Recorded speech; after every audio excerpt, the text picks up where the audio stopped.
only started taking pictures of my food when I realized I was getting the same meal for every meal.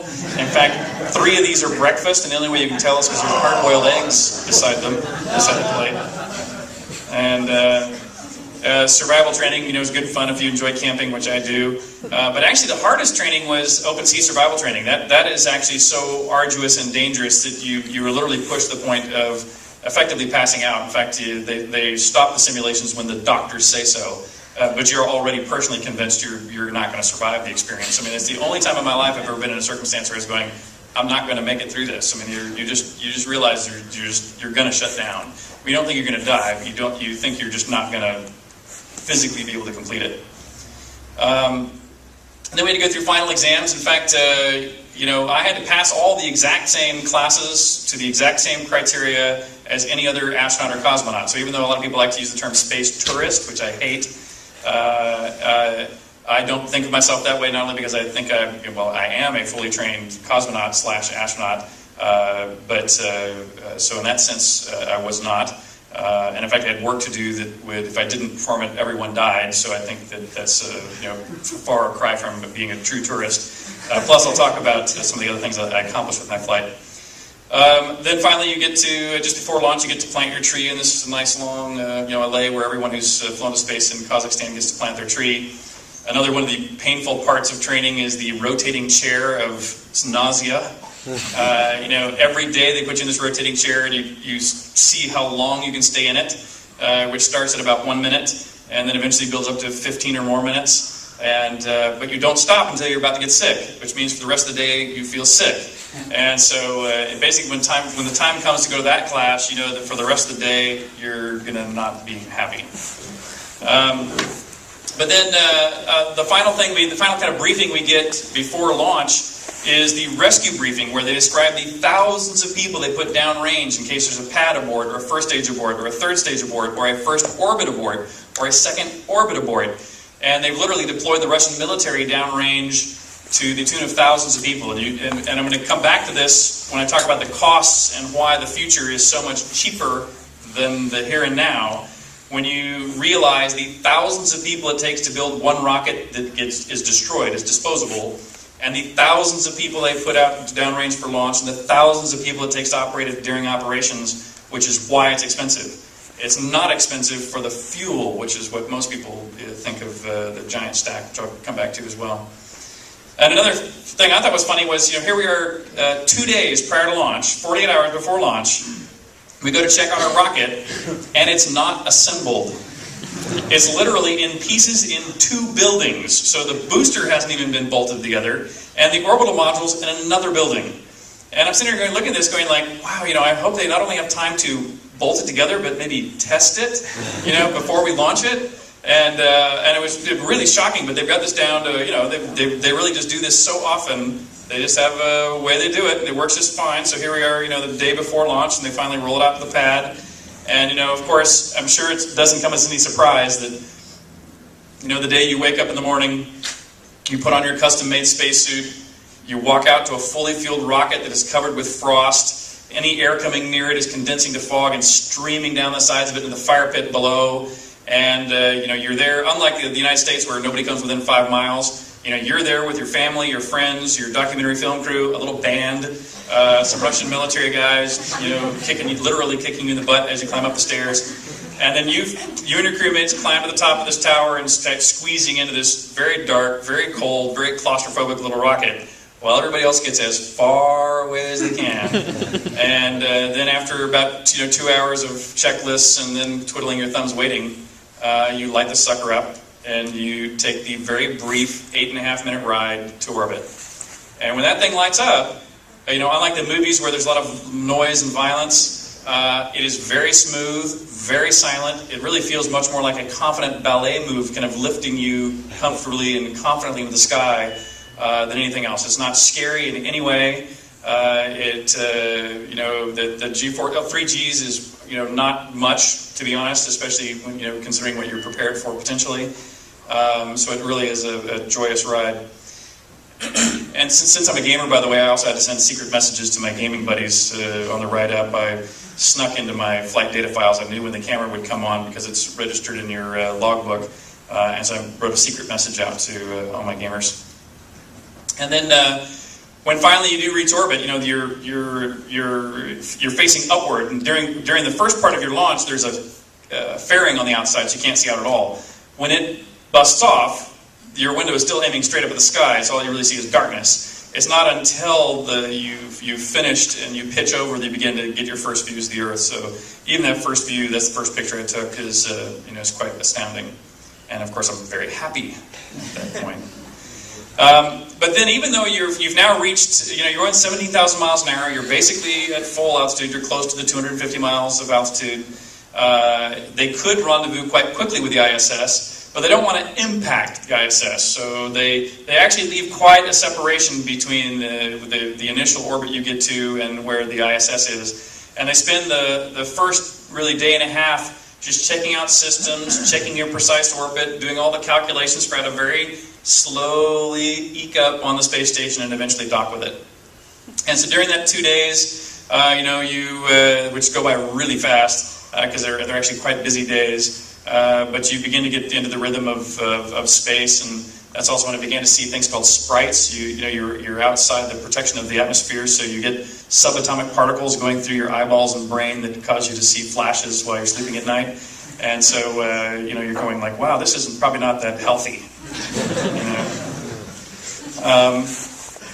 But then 2 days later, here we are, finally approaching and docking with the ISS. And for those who came in early and saw the little bit of video I showed earlier and talked about the two previous reentries being what's called ballistic and having those failures. If you look at this Soyuz, this is the one I'm coming up on, Soyuz TMA-13. This is Soyuz TMA-12 that I'm going to return to the Earth on. This little orange patch is a repair that they made with an unplanned spacewalk to go remove one of those pyrotechnic bolts that was supposed to separate the two parts out. So since they suspected that bolt might fail, they actually removed it before we even used it to return. And then we tested it on our own reentry. Here we are inside the ISS, and one of the things I find really funny about the clutter inside the ISS is that every surface is used: the floor, the walls, the ceiling. This is actually my workspace. When they first told me, "Hey, Richard, here's where you're going to work," I had to go like, "Where? Where is there any space for me?" And you kind of just shove stuff out of your way. And these are my log books and my little patches, and I use this window down here to take all my photography. This is the camera I was using with the particularly big lens on it at the moment. A lot of this other stuff, like this folds up. That's actually a exercise bike that folds up, a treadmill in the back. That's the galley back there. The toilets and things are even further back than that. Everything's very, very crammed together, very packed in, very cluttered. And it's kind of funny, you can always tell the new guys when they arrive on orbit, because as you move around in the space station, you only have to move like a little finger to kind of push yourself along the wall. But at first you do it much too energetically, so you end up kind of banging on one wall, then pushing off and banging on the other wall, then pushing off and banging on the other wall, which means you tend to dislodge all the other things that are velcroed to the wall. So when you get to the other end and stop, you turn around and all this debris is following you down through this cabin. And you eventually learn to be a little more delicate. And when you look out the windows, it's really interesting just to contrast the comfort you have inside the space station with the obvious danger, if not death, that exists just out the window. Not only, of course, is there the vacuum of space, but you can see just as you look around at the parts and pieces, they're really stark lighting. If there's something in full sunlight, it is over bright. Anything that's in the shade is pitch black because there's no other ambient light, around. So you get this very surreal look to the light. And then you think about that and you look at the components. Everything is either raw machined metal or hand-lovingly stitched quilted insulation, done by some factory workers down in Kazakhstan. And this weird kind of homebrew and high-tech in the vacuum, in the stark lighting, where you then also know that in the sunlight you would burn up because of the solar loading, and if you're in the shady side you would freeze because of your infrared radiation. And you go like, wow, everything's so comfortable in here, and just through that pane of glass, or just through the aluminum sheeting, which is not much thinner than a Coke can, not much thicker than a Coke can, is this really, really hostile environment. And and for space utilization, it's just really funny to see the galley's really built for 3 people, but there were 6 of us on board, so we had you're always floating over the ceiling to get to the water dispenser and things of this nature. And for living environments, they basically provide you a sleeping bag Some people didn't even use them at all. Most people at least tether one piece of it to the wall somewhere, or you to a wall with a shoestring or a thread, because if you don't, the air conditioning system will blow you through the space station and you'll wake up on the air conditioner intake vent, which is also where you tend to find anything you dropped or lost or knocked off the wall as you're passing through. And I'll save it for the end. One of my favorite things to talk about, actually, though, is the toilet. If there was one thing I would redesign on the space station, it's the toilet. Millions and millions of dollars have been spent on the creation of a good space toilet, and I'm telling you, it is still entirely inadequate for the task, and leaves much to be desired. But I'll save that story for the end if you're interested. You don't need to read that. In fact, you probably can't.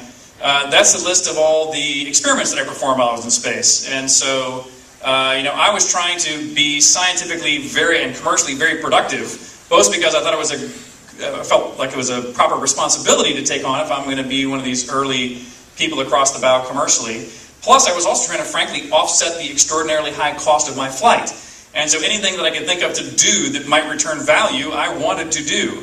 And I would actually argue that because of that incredible motivation, I was more productive in my flight than most any, quote, professional astronaut, unquote. And I actually think that I did both extremely good science that I can talk about in a minute, as well as I did good commercial work that actually did offset a good chunk of my expenses. On the science front, what might turn into a business, one of them, this is probably the most interesting and most important one, that again, if anybody's into this field, I can go into it in much more detail. Biology is not my field. I'm actually a college dropout, so I'm not sure what is my field. But I've had a good primer on this subject now of something called protein crystal growth, which is a process by which we can use microgravity to grow crystals of protein molecules to help determine the structure of protein molecules, which is a great aid in the development of drugs, or potentially a great aid in the development of drugs. And I can go into that in much more detail. But we had actually very good results from my flight. We actually flew it again with Guy Laliberté, the founder of Cirque du Soleil, who flew a couple flights after me. Also got great results, and so now I'm building a business just on this, which I think will fund my next trip to space. Another thing I did was Earth observations. My dad and his crew on Skylab took the first photographic survey of the surface of the Earth, because Apollo guys were just going to the moon and back, weren't much interested in the Earth. And so I thought, and I'm flying 35 years after my dad, if I take some of the same pictures the Skylab crew took, I can show how the Earth has changed in one generation of spacefarers. And so I got the Nature Conservancy and a couple other groups on board.